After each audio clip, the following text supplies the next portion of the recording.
Hello, everyone, and welcome to today's live broadcast, Global Cannabis Regulation and Testing Standards, presented by Donald Land, PhD, Chief Scientific Consultant for Steep Hill Labs. I am Judy O'Rourke of LabRoots, and I'll be your moderator for today's event. We are delighted to bring you this educational web seminar presented by LabRoots. LabRoots is the leading scientific social networking website and producer of educational virtual events and webinars. Before we begin, I'd like to remind everyone this event is interactive. We encourage you to participate by submitting as many questions as you want at any time you want during the presentation. Just click on the Ask a Question box located on the far left of your screen and type your questions into the drop-down box that appears on the screen. We'll answer as many questions as we have time for at the end of the presentation. If you have trouble seeing or hearing the presentation, please click on the Help Desk button located in the promotional board at the bottom center of your screen. Or use the Ask a Question box to let us know that you're having a problem. This presentation is educational and thus offers continuing education credits. Please click on the Continuing Education Credits tab located in the top right corner of the presentation window and follow the process to obtain your credits. Please join me in welcoming Dr. Land. I will now turn the presentation over to him. Hi, thanks very much, Judy. I appreciate the opportunity given to us by LabRoots to help educate folks on both the need and the details of regulatory requirements as they stand and kind of where we think they should be going in the future. I'm Donald Land. I'm the Chief Scientific Consultant for Steep Hill. I'm also a professor of chemistry at the University of California, Davis. I need to make sure that you understand that I am not representing the University of California. They want me to make sure that I state that. Yeah, and in a way that is not to be misunderstood for various reasons. I do want to refer to a few of the folks that have helped in collecting and interpreting the data that I'm going to show. Reverend Dr. Kimron DeCesar is an herbalist and healer that I've worked with for many years, who's contributed greatly. Reggie Gautino, PhD, is our chief scientist and is also our chief geneticist, runs the genetics program as well as the intellectual property program. And he oversees a lot of the genetics work that I'll be showing. Keith Allen is our bioinformatics lead, and he runs a team of bioinformaticists that work on some of the data. And there's definitely several other folks, and I'll refer to a few probably in the talk as I get going. So certainly, Steep Hill is a science team as well as a business entity. And as scientists, one of our big goals is to educate folks. And so having LabRoots give us this opportunity to help educate some folks is really important to us. And we participate as much as we can in those kinds of activities. One of the things I'd like to educate people about is this concept of what's in cannabis. We hear that all the time. What is in cannabis? What's the difference between indica or sativa? 100 years ago, if you had gone into a pharmacy or an apothecary, you would have been presented with two different jars of cannabis, one labeled cannabis indica and one labeled cannabis sativa. And depending on what malady was going to be treated, one might get indica or sativa, but generally they were prescribed or doled out by the pharmacist for different reasons. So indicas are easy to identify, or at least in those days were, by their short, bushy plant structure. They have darker leaves, and the leaves have very broad fans in them. Indicas also were known to have a more relaxed kind of body high or down high, as they would say, whereas sativas, again, easy to tell by looking at the structure of the plant. They're very tall, very lanky. They have lighter colors. Their buds are less dense. very narrow leaves, and those were generally expected to and achieved a more active, energetic type of what they called a heady high. And so there were very different effects between those two. That was 100 years ago. Nowadays, when I look at the outward appearance of a plant and I see that it looks like a sativa or it looks like an indica, when I do the chemical analysis of what's inside, it's a 50-50, right? So there's been so much hybridization and crossbreeding in these plants nowadays that the outward appearance and the inward chemical content are not well correlated, and therefore you don't know by looking at it what's in it. So that's one important thing. And at Steep Hill, we've generally gone away from calling things indicas or sativas, and instead we talk specifically about the chemical content when we're discussing the nature of different strains or varietals. In general, cannabis is like any other plant. It's water and cellulose and a little protein and lipids. What's mostly special about cannabis is the presence of significant amounts of cannabinoids, and we see over 30% in rare instances, but not uncommonly in the mid to high 20% of the total dry weight being cannabinoids. It also has lots of terpenoids. That's not particularly unique to cannabis. Terpenoids are produced by lots and all plants pretty much. And some plants are very rich in terpenoids. Cannabis is rich in terpenoids as well as being rich in cannabinoids. And so that makes it very unique and very useful from the medicinal standpoint, because both cannabinoids and terpenoids tend to have a wide range of medicinal effects. This list here of the different components of cannabis, well, frankly, we study almost all of them in one way or another in Steep Hill's R&D program. Looking at a little more detail, the cannabinoids are special to cannabis from the standpoint of almost no other plant produces significant amounts of cannabinoids. There are a few plants that produce small amounts of cannabinoids, but cannabis is by far the champion in producing large amounts of cannabinoids. The most frequently encountered and the most frequently sought cannabinoid is THC, tetrahydrocannabinoid, or sometimes called delta-9 tetrahydrocannabinoid, which is a little more specific about the structure. And that is by far the most commonly produced. So, and that's not a surprise, and it's not an accident. Over probably many millennia, and certainly for the last dozens of years, there's been a lot of hybridization and breeding aimed at increasing the amount of THC produced by the plants. And THC is easy to detect by a human because it causes psychoactivity. It's one of the very few compounds in cannabis that causes any psychoactivity. Most of the other cannabinoids do not produce psychoactivity. It's THC that produces psychoactivity. But it turns out THC is not produced by the plant, and that's going to be surprising to some folks. Plants actually produce something called THC acid. And the acid form is what's present in all fresh plant samples, and even the majority of aged plant samples. If they're only aged a few weeks or a few months, still it's almost all THCA, the acid form, and almost none of the neutral form. The acid form of THC, THCA, is not psychoactive. And so we have to heat it. When you heat THCA, then you can get the psychoactive THC form. So that's why it's either smoked or vaporized or cooked. All of those methods will convert the THCA into the psychoactive THC. Without that, then cannabis itself is not psychoactive. One of the important aspects of THCA is that it's anti-inflammatory. And so if you look below each of there's 4 different cannabinoids shown on this slide: THC, THCV on the left, THCA and THCVA on the right. Those are closely related.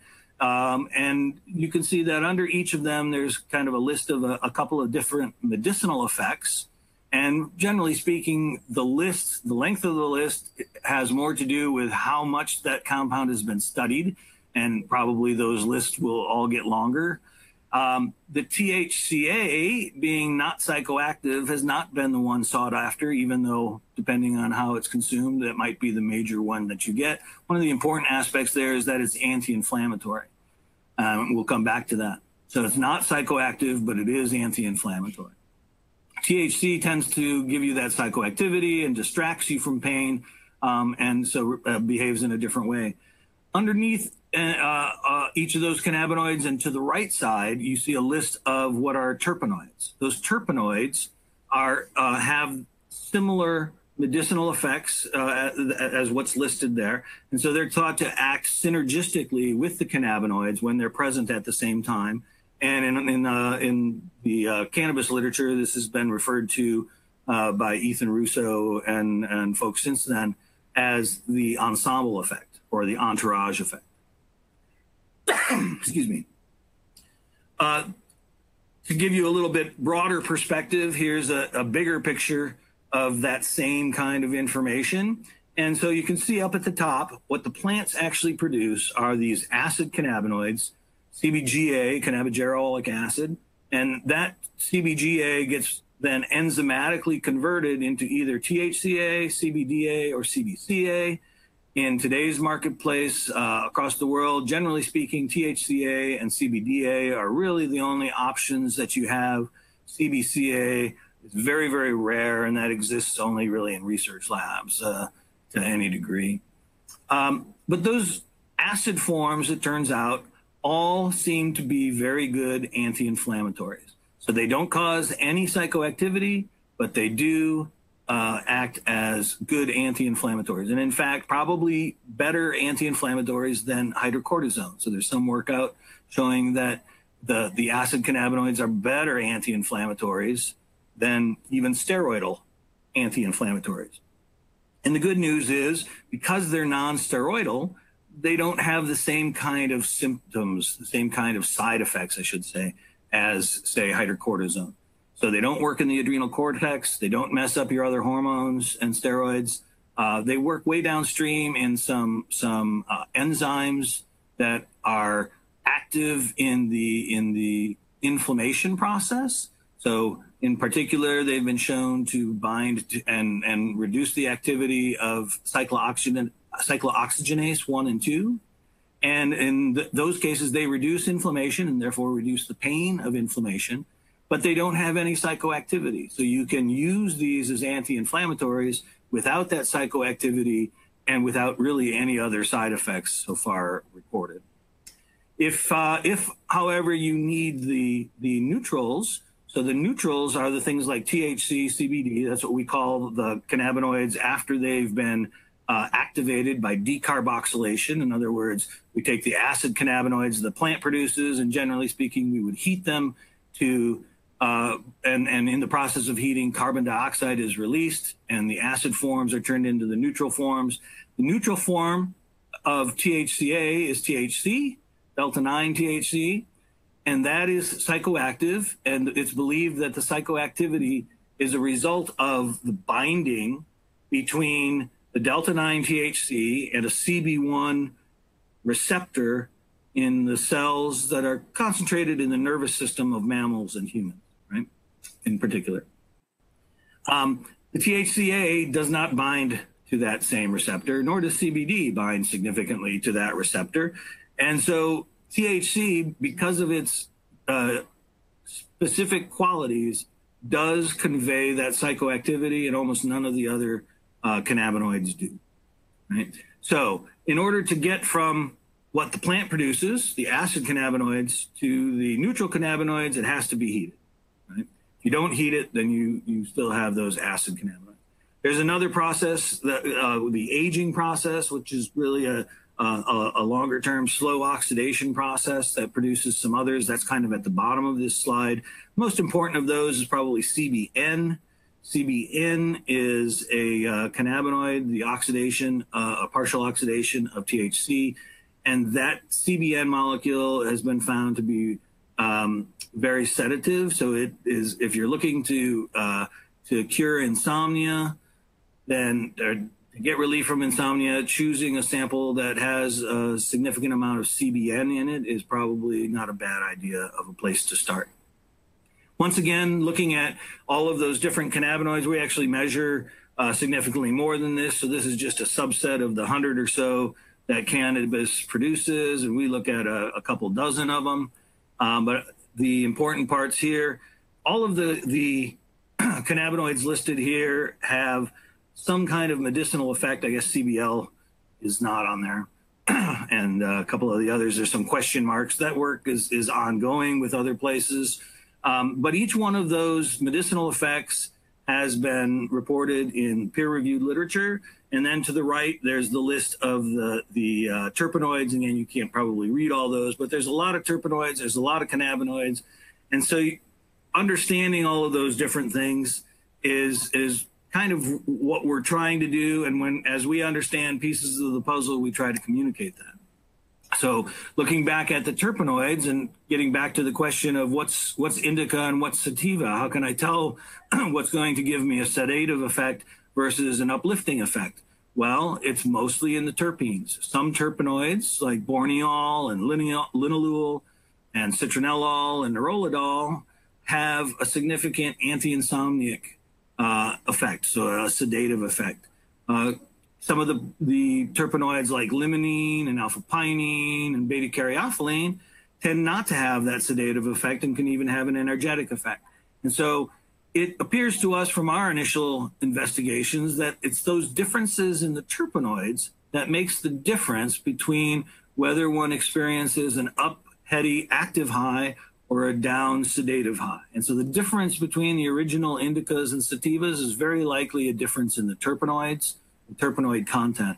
And that's definitely something that we're pursuing the research on. And we're trying to trace back to what the original indicas and sativas might have been producing. Of course, that's a problem for both the chemists and the geneticists to work together on. And hopefully we'll have some more information coming out about that soon.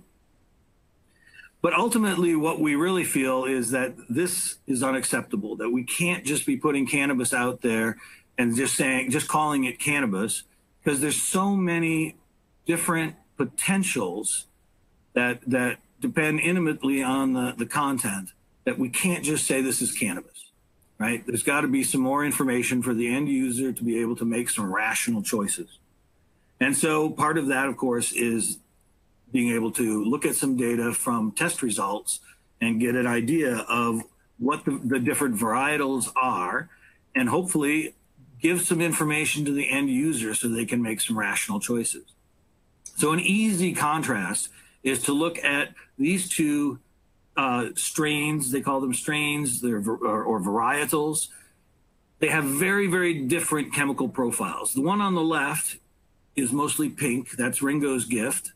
And the outer ring is mostly pink, which indicates that it produces mostly CBDA in the plant. It's listed as CBD here because the CBD is the compound that seems to work best for things like anti-seizure and so on. So there's not much THC in that Ringo's Gift strain. And so that would be a very different medicinal effect just from just from that one set of chemicals. And on the right, again, THC, CBD being on the outer ring in ChemDog is predominantly THC, almost no CBD. That sample, when you heat it, will convey significant psychoactivity, right? Whereas the Ringo's Gift will convey almost no psychoactivity. Inside of the circle, we give even more information. So there's an imaginary horizontal line through the center. And then above that, there are 5 bar graphs or 5 bars showing the content of 5 different cannabinoids. And below that line going down are 5 bars showing the content of 5 different terpenoids. And you can see that again, between these two varietals or strains, there's a very significant difference in the content. If we look at what typically comes through our doorways on any given day, the vast majority is high THC. So stuff that's going to create psychoactivity when heated. Here are a couple of 6 different strains. Now, they have different names on them. They look very similar until you start looking at some of the very specific details, looking on the inside to look at those 5 cannabinoids and the 5 terpenoids that are presented inside the rings. There are some subtle differences, but in general, most of what comes through looks kind of like this, and they've been hybridized over decades so that the content is often very, very similar. There are subtle differences, and for certain people, those subtle differences may become very important in terms of what the medicinal effect is that they get and compared to what they're seeking. All right, so we often get asked, why do we care about testing cannabis? We don't test most other foods, right? So one important reason is, well, cannabis is frequently inhaled, right? So in terms of when we're talking about, say, a mold contamination or something like that, for most people with intact immune systems, eating a little bit of mold is something that we do every day, every time we consume fresh fruits and vegetables. And our bodies are set up to pretty well protect us by enzymes and processes in the stomach and intestines that will help protect us against those things. If we're inhaling, though, if we're inhaling cannabis directly into the lungs, then all of those processes aren't in play. And so now we have to worry about, is that a problem? And certainly it has been identified as a serious potential problem for people with reduced immune response. So people who might be on chemotherapy or who might have an acquired immune deficiency or many other reasons. And so some of those pathogens that can exist on the plant, even if the source isn't necessarily the plant, it's something else that's been deposited on the plant or fallen on the plant. Those pathogens are not necessarily killed in the heating process. You're only heating a very small part and inhaling through a larger part a lot of the time. Even that does not kill the spores and the pathogens sufficiently. And there are a number of cases reported in the literature where aspergillosis is one potential possibility from a person with a reduced immune system inhaling contaminated cannabis. So the fact that it's being inhaled is one reason that you might want to test cannabis, even though you don't test spinach. Cannabis is also a very high value product. A single plant, outdoor plant, might produce several pounds, even upwards of many, even 10 or more pounds of usable cannabis at the end. And so those plants might be worth tens of thousands of dollars each. That's very different from the spinach and broccoli. When a cannabis grower gets a sick plant, they're looking at a potential loss of many thousands of dollars. The temptation to try and use extreme means to keep that plant alive and make it to harvest are there in cannabis where they're not in many other products.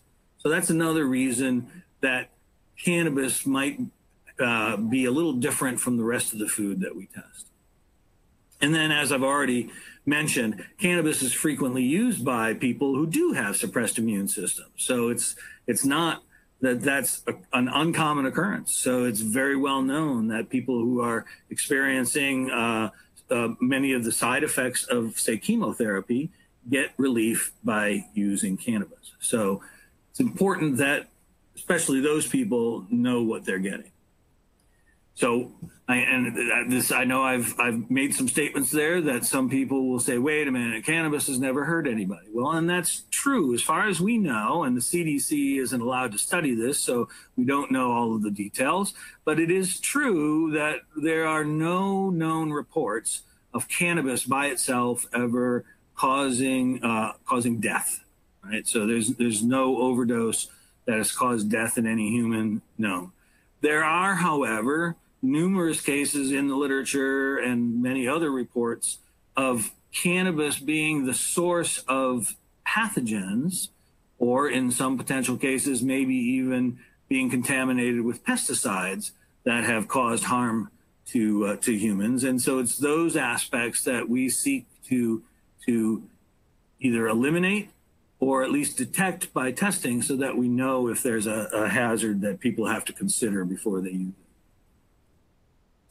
All right, so we have a whole bunch of active compounds that people would like to have some information about, or people would benefit from having this information about. Then there are a bunch of contaminants, right? So now we talk about the fact that we have markets all over the world that are unable, because of the structures of governments and the degree of being legal in one form and illegal in another, or illegal at one level of government and legal in other levels. All of that stuff has led to a situation,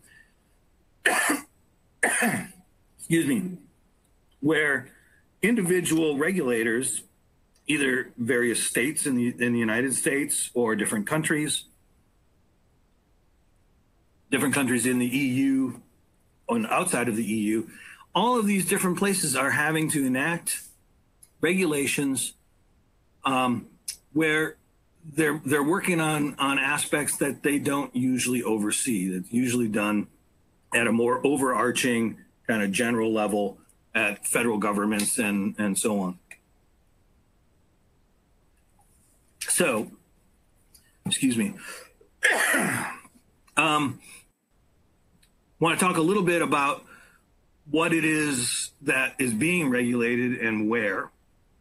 So first of all, most places are requiring testing for at least the major cannabinoids, and almost always at least a few of the minor cannabinoids. Again, the major cannabinoids are being the THC and CBD, right?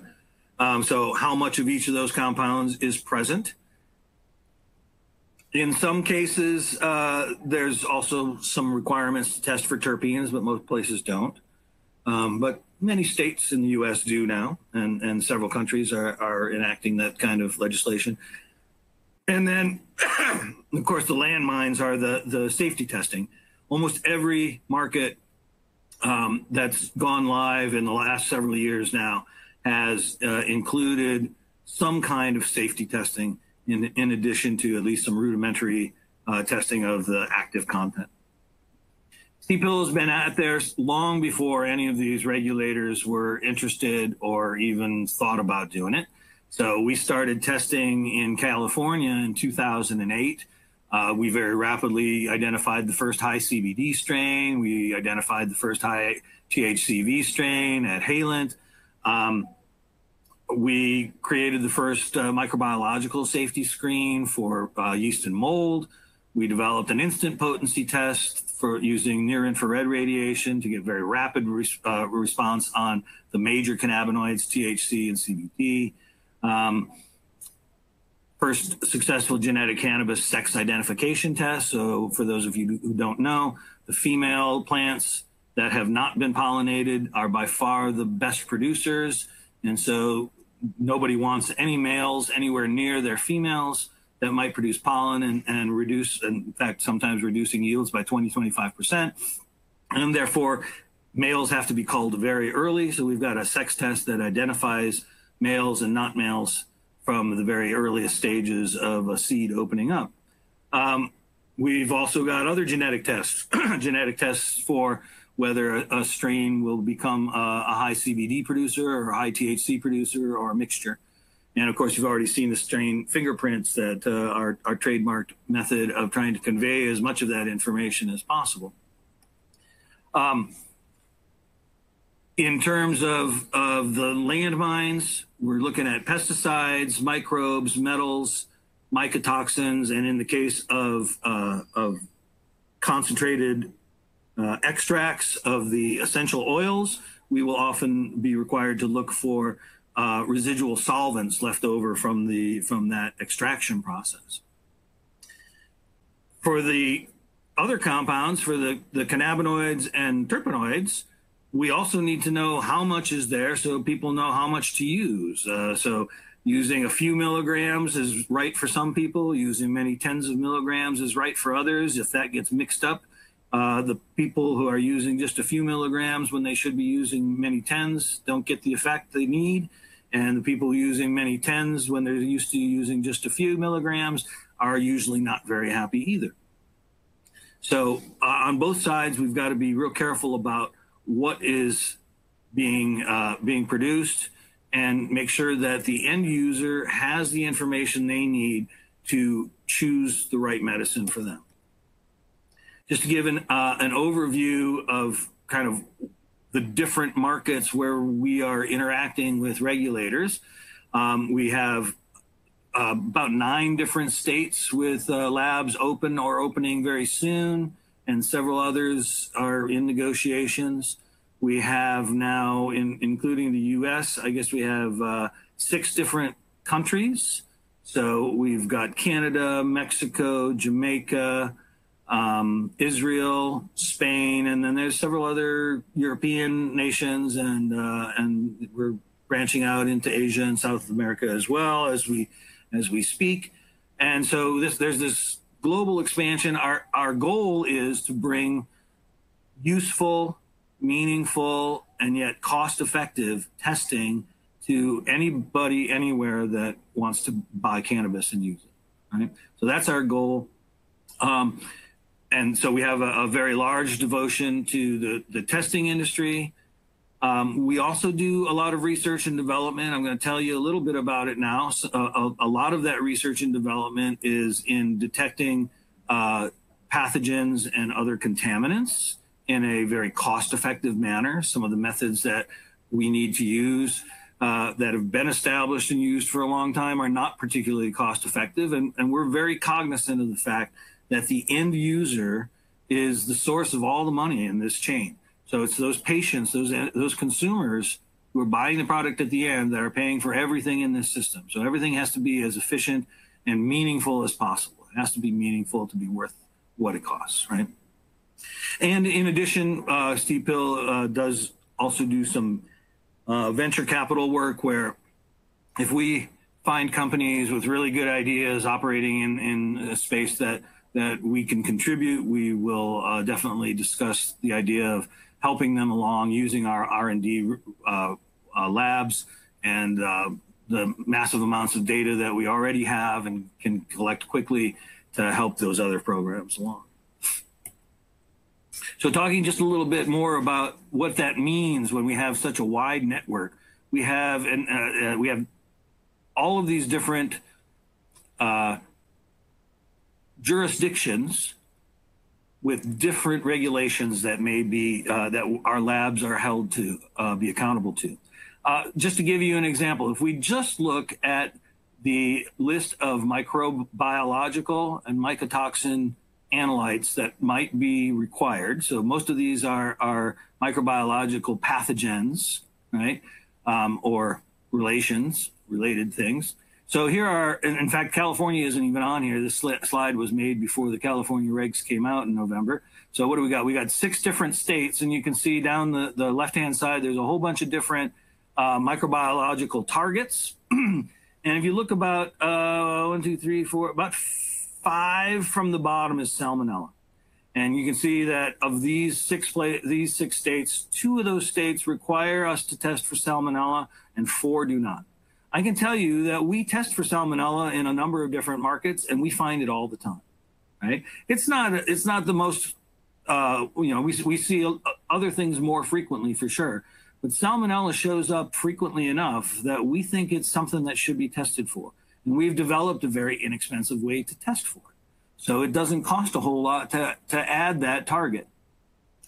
Recently, we had a client submit 11 different batch samples, so 11 batches of cannabis flowers. 5 of those 11 tested positive for salmonella.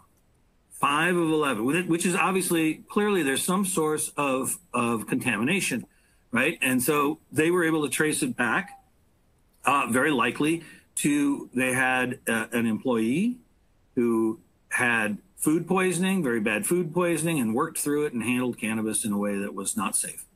And so that was identified. We were able to figure out what it was.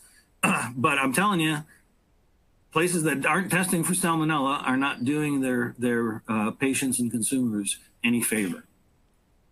In fact, we participated with some MDs at the University of California, Davis Medical Center to look at what different types of pathogens might exist in cannabis or might be carried by cannabis.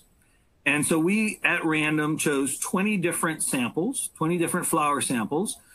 We collected DNA because we can transfer DNA from cannabis to, or cannabis DNA from whatever is on the cannabis. So we didn't differentiate. So we got cannabis DNA and the DNA from whatever else was living on the cannabis or present on the cannabis at that time.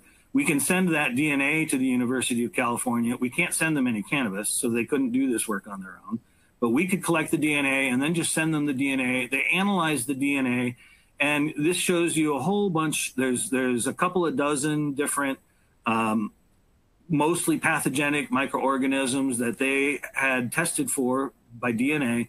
And you can see that out of those 20 samples, all 20 of them had something. So the blue hits are all different types of things.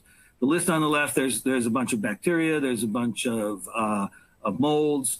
At any rate, you can see that the need to test cannabis is there, especially in this case. So in this case, these doctors were particularly interested because they had a relatively young chemotherapy patient who was being treated for a very treatable form of cancer with a not so horrible chemotherapy treatment, but that person and another were using cannabis and developed a lung infection, and at least one of those patients died from the lung infection. And the belief is by these MDs that that lung infection likely came from contaminated cannabis. There was no cannabis left to test, so the direct link can't be shown. But it does, this graph does show that pick 20 samples at random, every one of those 20 has something on it. Okay? So how do we do that? How do we assess the safety? In general, cannabis is not too different from a lot of other commodities. It's different than wheat and corn, and it's different than spinach and broccoli, but it has some of the same characteristics. So what we generally are doing is making modifications to methods that are already established and in place in some cases. In other cases, we're coming up with ways to do rapid, inexpensive testing of a large supply chain, right, on a batch-by-batch basis. So we do have a new method for testing for molds, mildew, yeast, bacteria, and looking for specific species in addition to wider generic kind of tests. And we do that both by using qPCR, or in other words, a DNA-based test. And we also do it by culture, where we grow up cultures of various samplings from our batches. Testing for pesticides, mycotoxins, and things like plant growth regulators are generally done using tandem mass spectrometry and a chromatography method. So we do both liquid chromatography and gas chromatography, followed up by tandem mass spectrometry, usually with triple quadruple mass spectrometry. We look for heavy metals contamination. That's done by inductively coupled plasma mass spectrometry. That method in particular is very, very similar to methods employed for other commodities. Residual solvents is something kind of unique to cannabis, where we're looking for solvents left over after making these concentrated extracts of essential oils. And then for active compounds, we use liquid chromatography and gas chromatography. Because the acid cannabinoids degrade upon heating, gas chromatography is not the best method to look at cannabinoid content. Instead, liquid chromatography is used for that.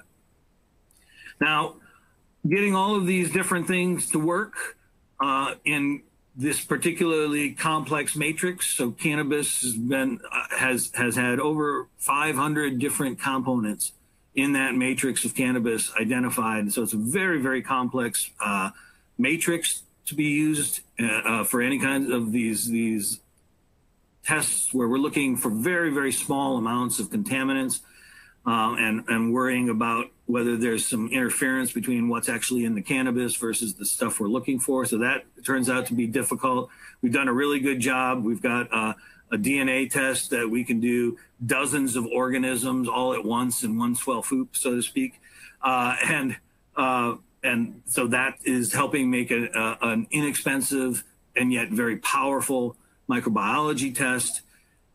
Of particular importance, again, because cannabis is such a high value component or a product, the temptation to use toxins, pesticides in particular, to control the attack of various pests is important. The major pests are insects and molds, and so most of the pesticides that we see are indeed for the treatment of molds and insects. Spider mites are the biggest, but there's a few others. Here's 4 of the most commonly observed in California. So myclobutanil is particularly important because myclobutanil is pretty safe. There's a lot of it used in grapes. It's pretty safe if you ingest small amounts of it. Very small amounts of it ingested into your stomach and the intestines have been deemed by the EPA to not be particularly toxic to humans and other mammals. However, when it's heated, like it might be in a cannabis flower, it releases cyanide, and that causes some concern for toxicologists that significant amounts of cyanide certainly are not very healthy. So myclobutanil is a fungicide that's used to produce to defend against mold, and it's by far the most frequently observed pesticide in the samples that we have analyzed to date. So that shows up in a lot of samples. And I'll talk a little bit more about the different sources. There's a couple other up here that are insecticides, imidacloprid, ivermectin, paclobutrazol is actually a plant growth regulator, but also works as a fungicide. So these are just a handful. Depending on the jurisdiction, we might be looking at for a dozen or 2 dozen, or in California now it's 66 different pesticides. So that is again something that varies from jurisdiction to jurisdiction, and obviously we're doing our best to try and communicate what's important and what isn't. In California, for example, we look at, for some reason we have items on that list of 66 pesticides that haven't been manufactured or distributed or been allowed to be used for decades in California. So there is no source of it possible even. So it's not clear to me why some of those compounds would still be on that list and be costing money down the line to the people who are paying for it. But for sure, the pesticides that are used, they're often used in very significant amounts. So you have a $10,000 plant and it's gotten sick, it's infested with mold or it's infested with insects. There's a strong temptation to use significant amounts of pesticides to try and get that plant to make it all the way to market so that you recoup some of the expenses that you've put in. So remember, in most places in the world still, you can't get crop insurance. So you can't get insurance on these types of crops, even though they're worth so much money. So that's an aspect of the cultivation that is different for cannabis compared to other things. So in terms of the sources of pesticides, clearly intentional application is one possible source of pesticides. We have worked with a number of folks in trying to mitigate their exposure to pesticides in their gardens, and we know that there are a number of ways that pesticides can get in there unintentionally, right? So one is somebody actually uses a product knowingly, but without knowing that pesticides are part of that product. So that has happened many times. In particular, a product that has myclobutanil, it's written on the label, but people never read that far on the label. They didn't understand it. They did use it, and it showed up, and we found it. And that's the ultimate solution. Obviously, was to not use that product anymore once they were educated. In some cases, you might be buying soil or other amendments that are coming in from a third party where pesticides are already present in that amendment. There can be pesticides present in cuttings that are used for propagation. I'm going to talk about that a little bit more in just a minute. There's also drift. So if your neighbor is growing corn and they have a helicopter or a plane come through and spray pesticide and you're right next door or just down the way, you're very likely going to get some pesticide drifting over on the wind or in the water or in the blown soil. So there's a number of different ways that these pesticides can come up, and obviously we want to help our clients figure out how to mitigate those processes so that we can help them produce clean.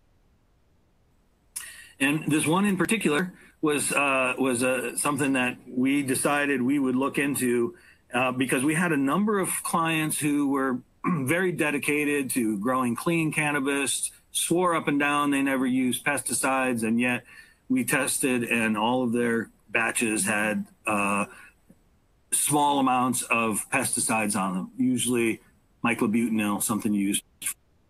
Swore up and down they didn't use any of the products. And we believed, some of them at least, that they were being truthful about the lack of use. And so we looked into the ways that cannabis is propagated. And one of the main ways cannabis is propagated is by what we call clones. They're not really clones, they're cuttings. So in other words, there's a mother plant and you take cuttings off of that mother plant and then you induce those cuttings to create roots, and then you can transplant them as roots and grow them up into plants. Well, it turns out that this process of taking cuttings and growing them up very often weakens the immune system of the plants, so they become more susceptible to things like mold and perhaps insects in some cases. They don't ever grow a true tap root, and so their root systems are a little weaker and so on. And it turns out that a lot of clone makers take their cuttings and immediately treat them with myclobutanil to prevent the formation of mold while these plants are in that cutting stage and susceptible. Well, it turns out that myclobutanil is what we call a systemic pesticide, so it doesn't just exist on the outside of the leaves and stem and stuff. It actually makes its way inside of the plant.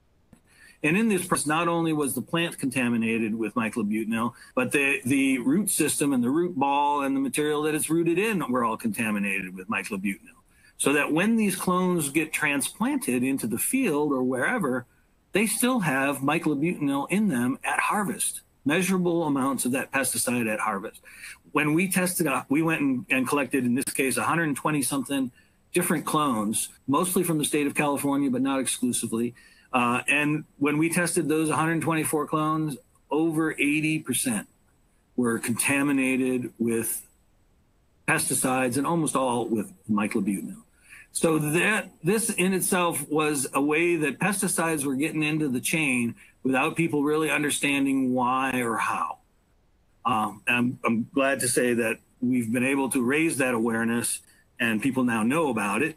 And the clone makers mostly are changing the ways that they make clones. So we'd like to promote global standards. We've learned a lot from the different regulatory markets that we're in, and we'd like to convey that, and we'd like to be able to help markets advance into this regulatory scheme, but with the right balance of safety and efficacy, and yet keeping the costs down, right? So everywhere we go, the priority is do no harm, right? Make sure it's safe, right? Make sure that what's going on the shelves is stuff that people have the information they need to decide whether they want to buy it or not. So priority health, making sure it's not contaminated with bad stuff, and making sure that what is in there in terms of good stuff is listed and identifiable. Obviously, regulatory systems like this, it's a government thing. It's government regulatory oversight. We believe that's essential in this case, and for the various reasons that already been said. And one of the things that we encourage anybody who is a regulator or a legislator getting into trying to figure out this, there have to be real penalties for the people who cheat, because there are very strong financial incentives to cheat. And that's not only on the producer and dispensary levels, but also on the lab levels. So generally speaking, the higher the amounts of THC, or in some cases CBD, in the medicine, the more valuable that medicine is. And so if those numbers get inflated, either because the producer is cherry picking their best samples to send to get testing, we always advise that the labs do the sampling and not the producers or dispensaries, so or distributors for that matter. So it's an independent party, either the government regulators or the labs, should be doing the sampling. And you know, so that you can't just cherry pick.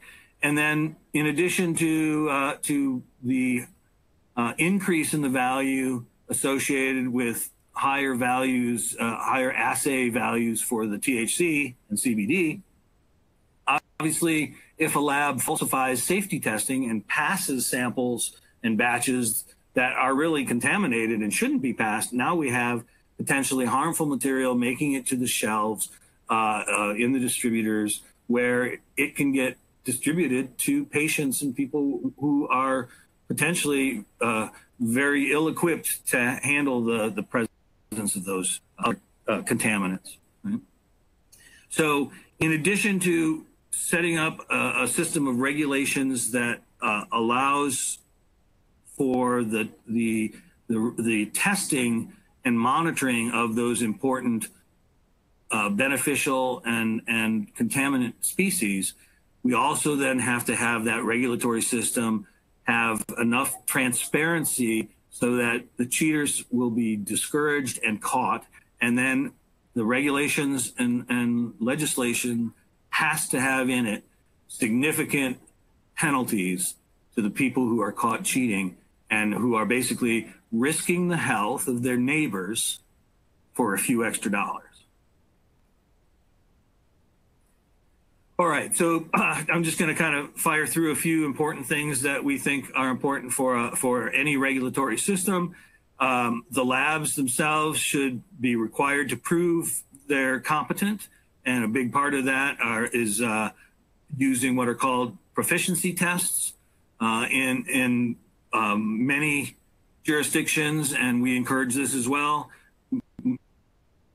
Requiring that laboratories be accredited by, say, ISO 17025 accreditation agencies, and that in addition to there are some requirements in there for proficiency testing, but we actually recommend a higher level of proficiency testing. We also recommend that the labs build into their system a method of transparency where any regulator can look in and see what's happening or has happened to pretty much any sample. And so we have and we advocate for systems where that is clear. And that is a big deterrent to labs trying to cheat. If they know that it's easy and that at any time a regulator could be looking into the process and looking for the key points where cheating can occur, and those are pretty well outlined, then it goes a long way. Having an internal electronic sample tracking system where once it comes in the door and goes out, again, absolutely imperative that the regulators have all of that visibility, right? And part of that is part of general good practice, but the cannabis industry requires kind of a very detailed approach. All right. I think we've already kind of covered a number of reasons why testing is needed, but basically, if we're thinking about cannabis as medicine, like very many places in the world do, then medicine needs some quality control and quality assurance. And again, it should do no harm. There shouldn't be contaminants in there that are harmful. So in terms of how we contribute to global standards for cannabis testing, it's not just about the testing. Regulatory testing is one arm of that, but we also engage we have a PhD cultivation scientist who works with integrated pest management, understands why people are using certain pesticides, what happens with those pesticides, how can they get away from using those pesticides. We do that stuff. We have process analytics, which allows producers to run tests during their processing, whether that be during the breeding and flower or breeding and planting stages, all through to the flowering stages, and then third-party validation and collaboration. In that case, we work with a number of different folks, regulators, and not to validate results and to make sure that the products being produced are what are desired and are the right ones for the cohort for whom they're intended. Some of the research and development projects I'm going to move through really kind of quickly as well. One of the things that we work on quite a bit is understanding the cannabis genome. So we do our own sequencing, and we work with others who do sequencing to look at various aspects and identify genes and what they do. And part of that is using bioinformatics. And in some cases, this is looking at lineages, seeing which strains, which cultivars are related to one another and how, and some of the important expression of different medicinal compounds comes about and could be bred for example. And we've developed some rapid analyses that allow us to analyze for particular genetic features. And so we can look at lots and lots of samples to look and see if they have particular features after we've produced the right probes, for example. And I'm going to highlight just a few things. In some cases, for example, you probably know about human DNA. In human DNA, if I get a sample of human DNA and I want to compare that to lots of other human DNA samples, we can, by looking in the right place, always tell which individual that DNA came from. And that can be down to a 1 part per billion, right, or parts per many billions type of accuracy. So we're looking into cannabis to see, are there other things that we can look for in terms of the DNA in cannabis. So we are certainly looking for particular traits, whether a strain has the capability of producing particular cannabinoids. THC versus CBD is a big one, for example. Some strains don't have the capability of producing CBD, and so no matter what you do to them, you're not going to get CBD from that plant. Unless you've got the right genes, then you can get the CBD, right? So we do a lot of the chemical analysis and merge that with the data from the genetic analysis and are able to identify aspects of the genetic material that leads to those traits, and hopefully what leads to the expression of those traits, not just the potential, but the actual expression. We can see changes in the DNA that lead to changes in the amino acid structures of the proteins that are in the family. And we can always zoom in on specific genes and look to see how they're changing from one strain to another. And there's a number of things that leads to, but probably the marker development so that breeders can choose what they want to have in their cannabis plant at the end and be reasonably certain that that's what they're going to get after having a whole season or investing a lot of money to grow these plants up. Just to give you an idea, somebody that we know was looking for a high CBD trait. They wanted to have a lot of high CBD plants.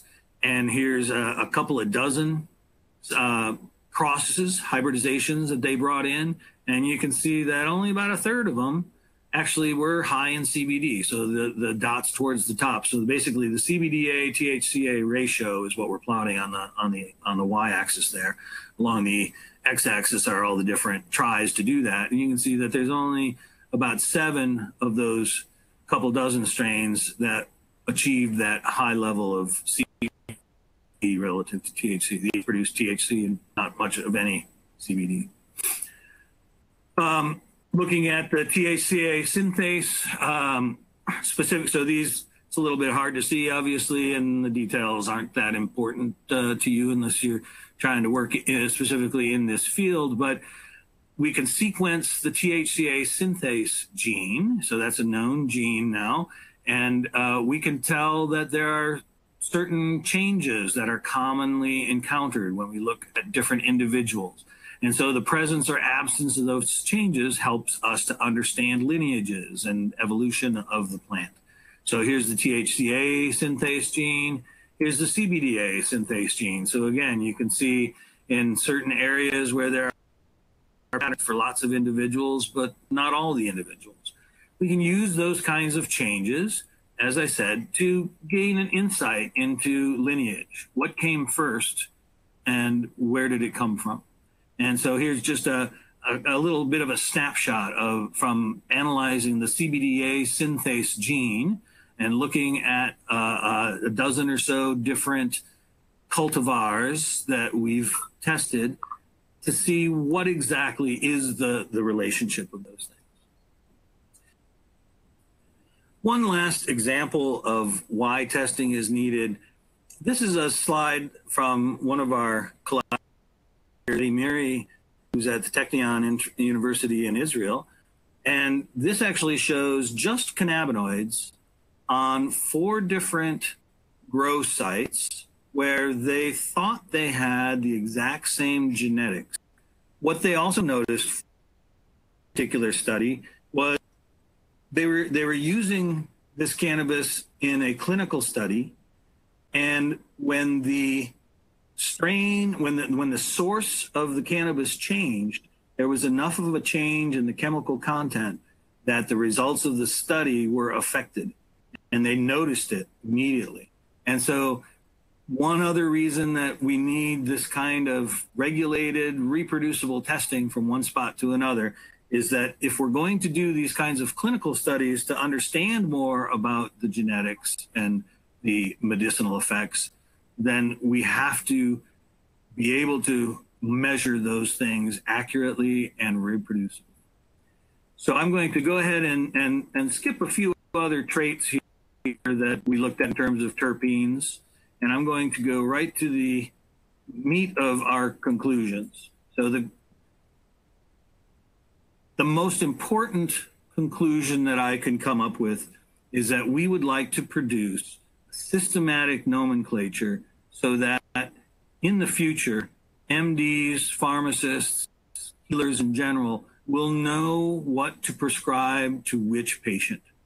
Right now, the situation is dire. We have names that are made up on the fly, in some cases made up and changed multiple times, and in a lot of cases, names that you wouldn't want to have your child hear, right? And so we got to get away from that. We have to be able to inform MDs so they understand what goes to who.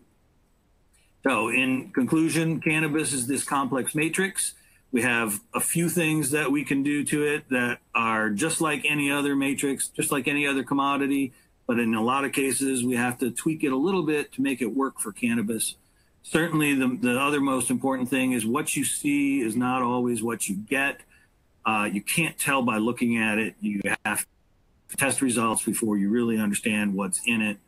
And the industry as a whole and regulators are all evolving towards requiring testing, and hopefully we can all get on the same page with what's required for testing. So with that, I'm going to just put up a slide here of all the various spots that we've been in the news recently. Certainly look for Steep Hill. We've got a lot of educational content out there. And once again, thank you, Lab Roots, for letting us join you in helping to educate some folks. Thank you, Dr. Land, for that informative presentation. We will now start the live Q&A portion of the webinar. If you have a question you'd like to ask, please do so now. Just click on the Ask a Question drop-down box located on the far left of your presentation window. Type your question into the box that appears on your screen and click the Send button. We'll answer as many of your questions as we have time for. So let's get started. First question is, I thought that cannabis was only about THC or CBD. I am surprised to learn you test for 17 cannabinoids. What do you see on the horizon that is exciting to you? Well, certainly one of the things on the horizon I see that's exciting is the ability of folks to actually do human clinical trials so that we can understand what some of these different compounds are really useful for.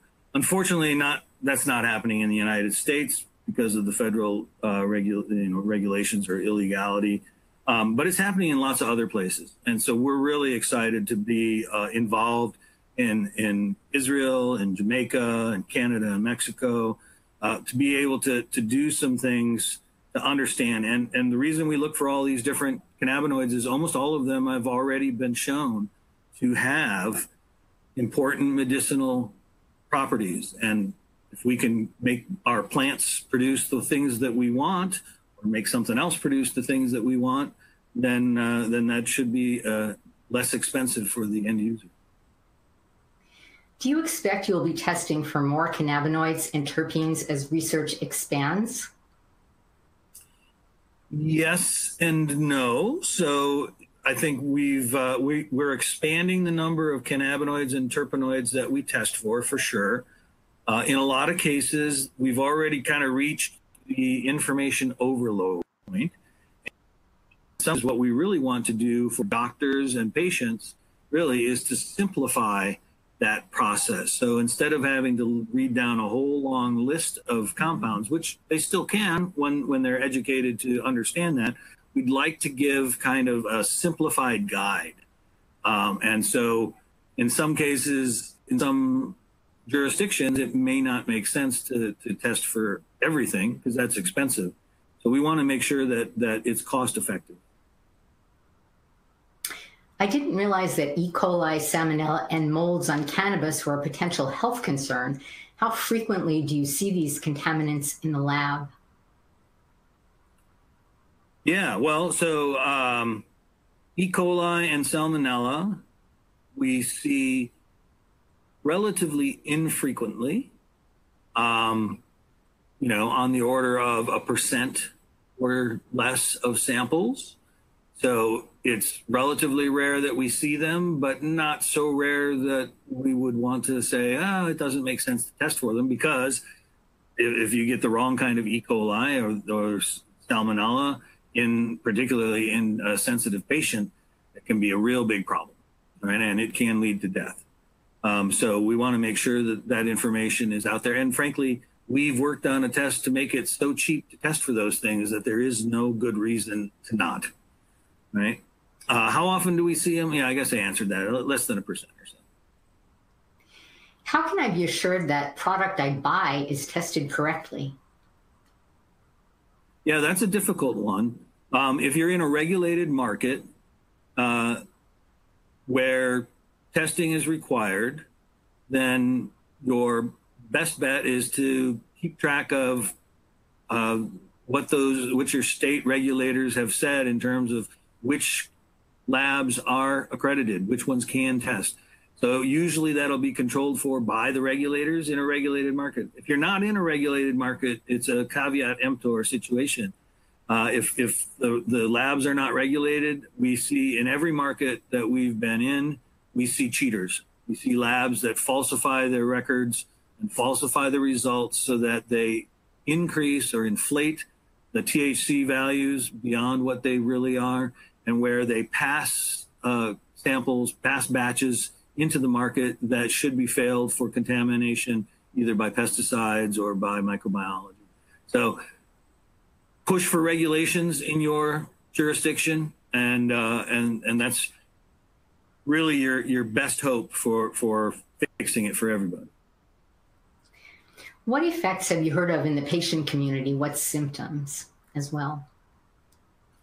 Well, it's always hard to relate the symptoms observed to anything specific, because in most markets that work is just starting.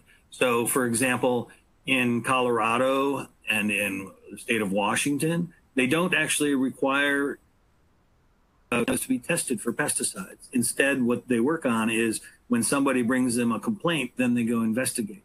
and we've had big product recalls in both of those places where stuff after the fact was tested and found to be heavily contaminated. Same thing happened in Canada, for example.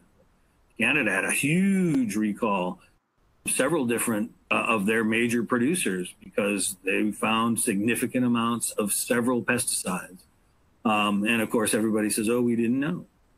So in the end, almost all of those places are going to the we want to test every batch. You know, trust but verify. There's an important reason that that phrase has come into existence. So yeah, we trust that you're going to do it right, but just in case, we're going to verify it by testing it. The pesticide data you shared is kind of scary. Is the cannabis industry aware of the problem, and what are they doing to fix it? Yeah, that when we got some of that pesticide data, we were very concerned with was that somehow we had messed it up because it was so much pesticide in so many samples. But we checked and rechecked and did the samples multiple times and did multiple studies, and every time we came up with the same results, and that is there's a lot of pesticide use. Specifically in the California market, which is where we've done the majority of that testing. But I'll tell you what, most of those studies were over a year ago, and we're into a new season, and we're seeing a lot less of it. Now, I have to say, in California right now, less than 1% of the cannabis in California is going through any kind of a test, and so we can't make any grand, so maybe we're seeing less because the people who are using pesticides are choosing not to get it tested by us. That's certainly a possibility. But the stuff that we are testing in general is cleaner than it used to be. So I think we're making progress on that. Well, we have time for one more question. If a product says it is organic, can this statement be trusted? In the United States, the designation and certification as being organic is something that's conveyed by the federal government.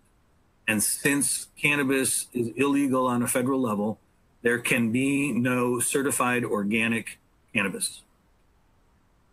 That's unfortunately the status. Well, thank you. I would like to once again thank Dr. Land for his presentation. And I would like to thank LabRoots for making today's educational webcast possible. Before we go, I want to let everyone know that today's webcast will be available on demand for on-demand viewing through June 29th, 2018. You'll receive an email from LabRoots letting you know when this webcast will be available for replay. Please share that announcement with your colleagues who may have missed today's live event. That is all for now. Thank you for joining us. We hope to see you again soon. Goodbye.